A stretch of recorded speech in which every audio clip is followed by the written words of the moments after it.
Mga panggang istorya kan mag-agom na si Marites tapos si Bornok. Sa rumbanggi daa, maturog na day ining mag-agom na ini mga pangga sa endang payak na bahay. Bagong karigos da si Marites. Garo namamati na mga pangga. Mapapalaba.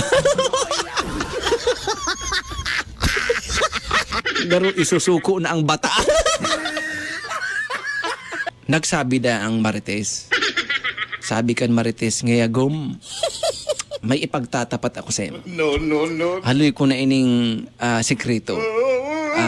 Sasabihin ko na sa emo ang gabos. I will tell all the truth. Nothing but the truth. May ipagtatapat. Sabi man ni Bornok, ay ma'am, problema agom. Sige, kung ano-an sa emong ipagtatapat. Sige. Kuyo gunambot, magpahayag ka. Iyan sabi ni Bornok. No. Sabi ni Marites, ipagtatapat ko sa emo ko taagom, nagpatato ako. Ay bigla daang naanggot ang Bornok. Nag-urmentado da si Pay Bornok takon kontraryong maregay da magparapatato ni Mrs. Isa man niya magparapatato, isa man niya kasi nga nagapagayon. May agom ka na baga.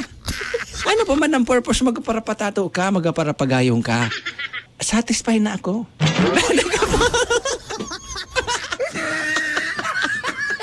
Sabi na ni Marites, ay ini agong pinatato ko, nakatago ini. Dahil ka maghadit, ini, mayo man ibang makakahiling ka ini, ikasa na ang makakahiling ka ini pinatato ko. Sabi na Bornok, tano mata ako sanan makakahiling, saan ka ba nagpatato? Iyo na da, buka ho na daan ni Marites so sa iyang singit. Nagpatato da mga pangga sa kasingit-singitan. Hiling na da ang ariw-ariw.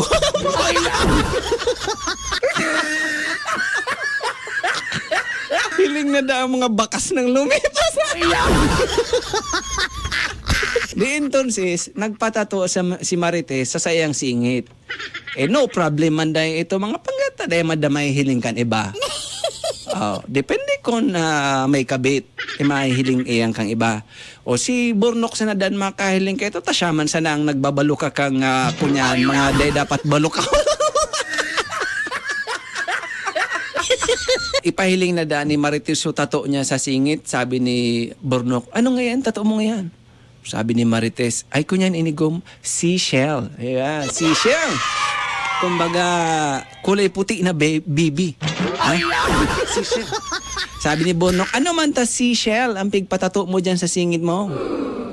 Sabi ni Marites, syempre agom, tangani na madadangog mo ang karagatan. Madadangog mo ang dagat dyan. Kasi ranihan na ang talinga mo madadangog mo ang dagat. Pira ni daan ni Bornok so talinga duman sa singit ni Mrs. niya. Sabi ni Marites, ano nga gom, nadangog mo na ang dagat? Sabi ni Bornok, dahil ko baga nadadangog ang dagat, pero napaparong ko ang askada.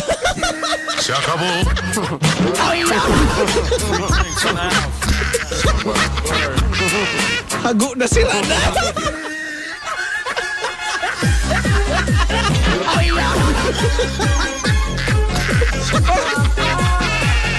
Bago na ang dagat ang nadadangog. Hago na sira.